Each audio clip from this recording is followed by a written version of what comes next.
जनाबी chief minister साहब budget पेश करेंगे। मैंने इस वक्त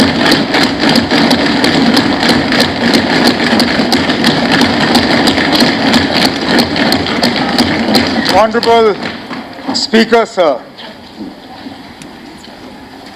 सफर तवील है, भोज भी भारी है, पर हर सूरत ये सफर जारी है। With deep humility and unwavering resolve, I rise today to present my second budget as Finance Minister. It is a privilege to be entrusted with the responsibility of shaping the financial future of our land.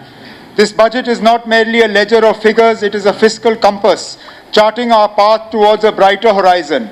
It lays strong foundations for an enduring economic growth, social harmony, and sustainable prosperity.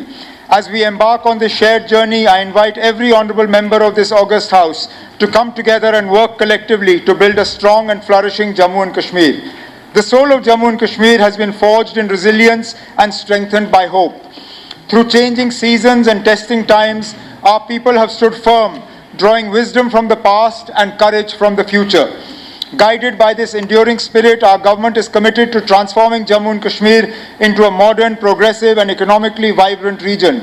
Together, we will turn obstacles into stepping stones and aspirations into achievements. चुनौतियों के बीच जनहितैषी budget वादों को पूरा करने की प्रतिबद्धता। मुख्यमंत्री स्थान 6 फरवरी 2026।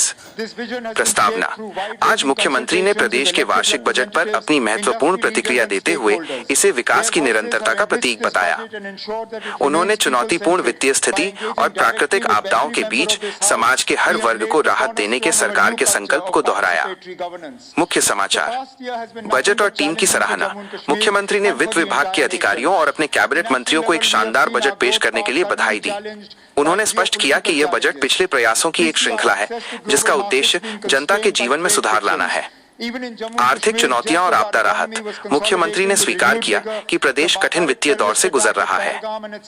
उन्होंने कहा, साल 2025 चुनौतियों से भरा रहा, चाहे वो पहलगाम हमला और उसके बाद का ऑपरेशन सिंधु हो या फिर विनाशकारी बाढ़। इन वजहों से राजस्व में भारी गिरावट आई। हालांकि उन्होंने आश्वासन दिया कि केंद्र सरकार से प्राप्त राहत राशि का उपयोग बाढ़ प्रभावित क्षेत्रों और जम्मू कश्मीर के कल्याण के लिए किया जाएगा। केंद्र से सहयोग और संबंध। मुख्यमंत्री ने प्रधानमंत्री और केंद्र सरकार का आभार व्यक्त करते हुए कहा कि राज्य को पर्याप्त वित्तीय सहायता मिल रही है। उन्होंने कांग्रेस के साथ अच्छे संबंधों का जिक्र करते हुए केंद्र की मदद की खुलकर सराहना की। बिजली और जल शक्ति। सिंधु जल संधि, इंडस वाटर ट्रीटी के संदर्भ में उन्होंने कहा कि जल संसाधनों का उपयोग कर बिजली उत्पादन बढ़ाने के प्रयास जारी हैं। साथ ही बिजली चोरी और नुकसान, पावर लॉसेस को नियंत्रित करने पर भी जोर दिया जा रहा है। कृषि और उद्योग। राज्य की अर्थव्यवस्था को कृषि प्रधान बताते हुए सीएम ने कहा कि सरकार कृषि, बागवानी और औद्योगिक इकाइयों की स्थापना को प्राथमिकता दे रही है। डेली वेजर्स और वादे। चुनाव पूर्व वादों पर बोलते हुए उन्होंने कहा, हमारे पास कोई जादुई छड़ी नहीं है, लेकिन हम हर वादा पूरा करेंगे।